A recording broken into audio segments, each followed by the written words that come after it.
So let me tell you about my recent dealings with trying to apply for disability. Got a letter in the mail from my health insurance company stating they believe I'm entitled to it because now I'm of age, because they don't like approving anybody between the ages of 22 and 40. So I apply, or I call the number for this third party company that works for the insurance company. And they're like, oh, no, no, you sound like you got a great case. They're going on and on and on and on. And they work on your behalf, kind of like a lawyer, but not a lawyer, kind of more like an advocate. And I was supposed to get these letters in the mail stating when I was supposed to have an phone interview and everything. Never got anything. A couple days later, my phone rings. It's them in the evening. Social Security's calling me saying they want to go over something. She's like, well, never mind. I don't have time because your application's all screwed up. She was kind of being cool but snippy at the same time, so I just didn't mind. I figured since she already admitted she had to work overtime, she was just snippy because it was already late. So she calls me back on a Friday, the day after Veterans Day this year, 2021.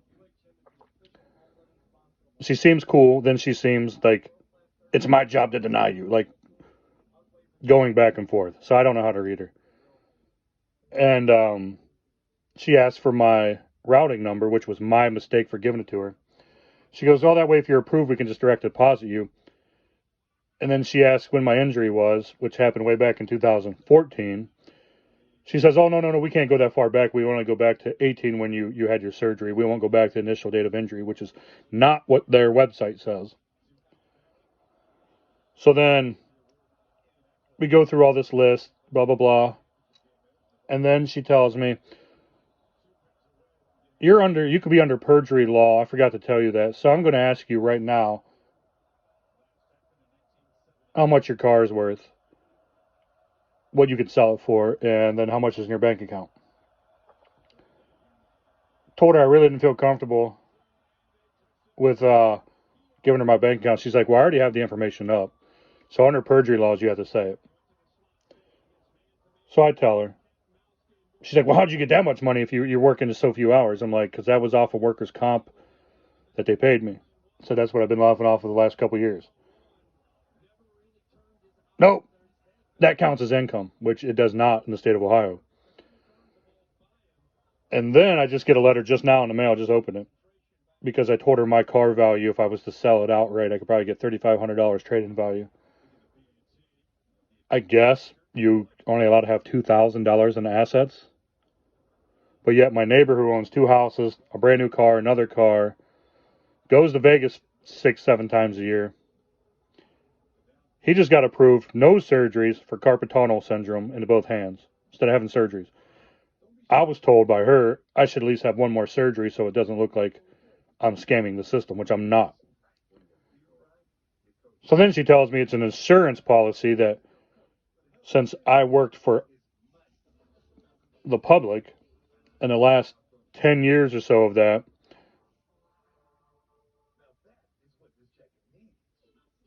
I was paying in the PRS, Public Employees Retirement System.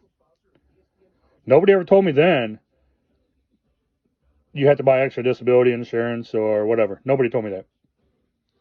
So basically, if you're a cop, a firefighter, EMT, road crew, I guess, would pay into it.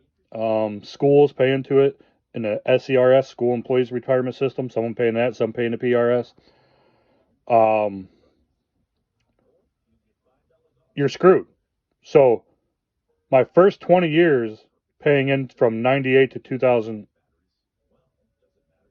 actually be longer than that. So from 1998 to 2018, yeah, it's 20 years. Um, all that money I paid in didn't count. Nothing doesn't count. I'm not eligible for the insurance policy per se, as she put it,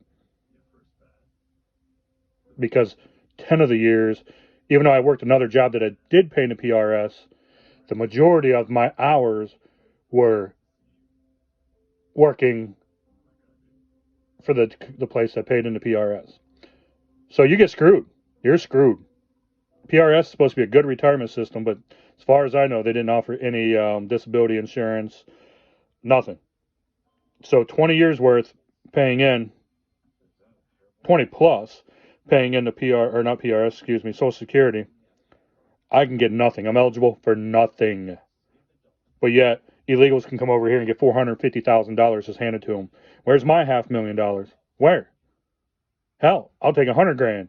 I just don't understand the system, especially when I paid into it for over 20 some years. So I'm just baffled. So if anybody out there is thinking about filing for disability, please, please, please, please, please, please use a lawyer. They only charge you if you win, and they take a 25%, which is the same thing this advocacy group through the insurance company did. So I have my insurance company telling me I'm eligible. I have their third party company telling me I'm eligible. And then I get told, no, this letter here says because I have more than $2,000 in assets. So supposedly you're supposed to be shit out of luck, live with a family member, or live in a cardboard box before they'll even pay you anything. So I don't know. And then watch out. Here's another thing I just learned. Because my insurance company says you will continue to receive our insurance. She told me that I could be eligible for disability only for Medicare. Okay, my mother just started on Medicare, and nobody told her you need Part C, D, E, F, G, X, Y, Z. Nobody told her that. Nobody told her what it covers. Nothing. She had to do all the research herself. Blah blah blah. And now she's sitting here with no medical coverage till the first of the year because the 2022 benefits will be out. So why do I want it when she's going through nobody told her what it covers? But it would cross cancel my own health insurance because it's a state benefit. Like you have to take it once they put you on it. I'm like, no, I don't want that shit. I'll continue to have what I have. So like I just don't get it. So please, please, please, please, if you're gonna file or think about filing, make sure you have all your ducks in a row. I know people who've never worked a day in their life claim they have anxiety, and they're getting $1,400-$1,500 a month. I know some people get $700 a month. A friend of mine who passed away from cancer, she only got $750 a month, which makes no sense considering people I know who've never worked make $1,200, $1,400, $1,500 a month. I don't get it. Don't get it. So just watch your P's and Q's, and then even go back and see if you transferred any money or any property or anything in the last 3 years. So if you put it in your wife's name, or you put it in your brother's name, your sister's name, a cousin's name, they will find it. I think they said they go back 3 to 5 years. So here I am, basically told by 4 surgeons not to work. I apply for other jobs to change careers, even at a grocery store. I've applied at a gun shop. Once they run your name through bureaus of workers' comp, they won't take you because you're a risk. They know it's there. So, and then if you don't disclose an injury and they find out about it, so like say if I start a new job and didn't tell me anything about it during the interview, and a week later I'm like, oh, my back, my back, my back. I can legally be fired and then be basically be charged with perjury there too because I didn't disclose the injury, which they never tell you about. But that's in there too, depending on what state you're in. So please, if you're thinking about filing, study it, study it, study it, study it. Work as long as you can, because what they do, I forget the dollar amount, every 5,000 or 10,000 counts as a credit. So if you work at like the gas station, Domino's, Pizza Hut, anywhere, I don't care where you work. I'm not messing with anybody, like disrespecting them. Where you work is where you work. I don't care if you're full time or not. If you're not making 40K a year, basically, maybe I'm wrong. Maybe it's 20. I believe she told me 25K, at least 25K a year or more. You won't get a full year's credit. So you can work there for 10 years and basically come out with 3 to 5 years credit towards your disability insurance, and they go back to wherever. But yet she won't count my first 20 years of all that money. So again, please research, because in my state here in Ohio, there's no state disability. It's through the federal Social Security. So I hope your state offers it. I hope if you work a public employee's job, like I mentioned, you read into it or you buy some disability insurance on the side. And I'm not talking Aflac. I'm talking actual disability insurance. I think I recently I went through one of my statements from PRS, and basically, if eligible, I would get like $100 a month or something.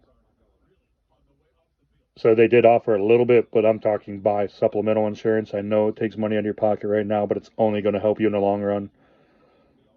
I wish people would explain this to me when I was younger. Here I am at 40, not like screwed up for life, but I'm going to deal with this injury for life. Doctors basically said they don't want to keep working on my back, and you're only allowed so many back surgeries, I guess, throughout your lifetime, is what they told me. Like 3 or 4, they told me, because they could screw up. I don't remember exactly what.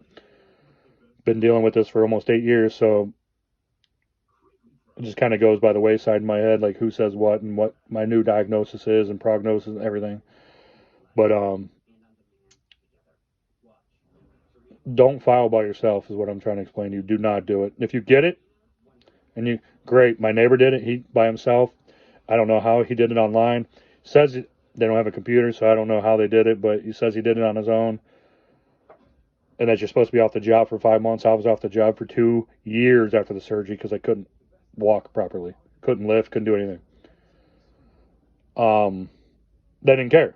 They didn't care because I'm still working, which under the law in some states. But even if you look at the federal guidelines, it says you're allowed to make $1,200, and then what they told me, basically almost $1,400 a month now working. That's why you see people with disabilities still working at Walmart, being a greeter or whatever position they put them in, and other places. And I commend them. I respect them. I'm not saying I wouldn't still try to work to make extra money, make a good living, so you live comfortably, have a decent place to live, and a reliable vehicle. Nothing wrong with enjoying life. I'm just telling you guys and girls, watch your P's and Q's. Hire a lawyer. I know 25% seems like a lot, but they only take that out of your back pay. So if you got hurt in 2012 and they go back that far to now, you're pushing almost 10 years at even say $750 a month.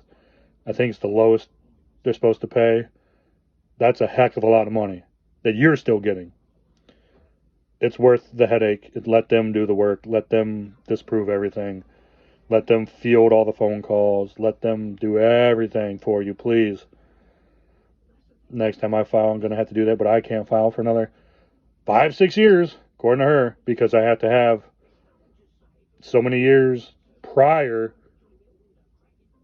and post surgery to cover whatever I'm eligible for and have no assets. So basically, if you own a brand new car, they'll tell you no. They will tell you no on the spot. So the best thing I could say is don't buy cars, lease them. That way you can file as quick as you can. Getting 6-7 year loans on vehicles, 8 years, whatever they do now, it's going to get you hemmed up. So basically, just roll old cars, I guess is what they're telling you. And just make sure you have a good mechanic who keep them on the road. Or after you get approved for disability, go ahead and buy what you want. They can't stop you on that once you get it, that I know of. So basically, got to live in a box or a dilapidated house, drive a POS. Because my SUV that I drive now, roughly $3,500 trade-in value. Though I think it's worth more than that, but that's just what KBB says. Too much. Too much.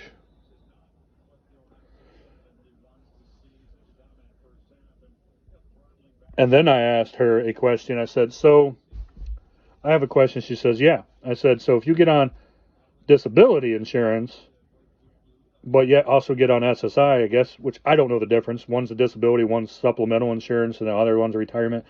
I was trying to ask to learn for future endeavors in case I had to do this route again or my mom decides she's going to retire or whatever. I'm like, so if you get disability approved for disability, say $500 a month, and you get approved for SSI at like $300, that's $800. I said, does that cross cancel each other? Like, does it lessen each? So, for instance, like if you were supposed to get $750 from disability, but now you got SSI, does it take away from it and drop it? That's irrelevant. You're not approved for either of them, so quit asking stupid questions. What she told me. Told me it's irrelevant, and I'm asking nonsense questions. So they don't even want you educated. They do not want you to be educated. And then if you go to the office, they watch how you walk, they watch what you wear, they watch if you're bathed, they watch everything because they document it. Just like when you go to court, you're supposed to try to look your best. Not there.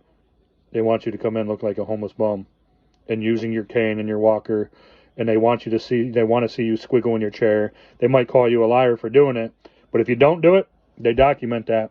They can sit there and say you sat there for 45 minutes and didn't move.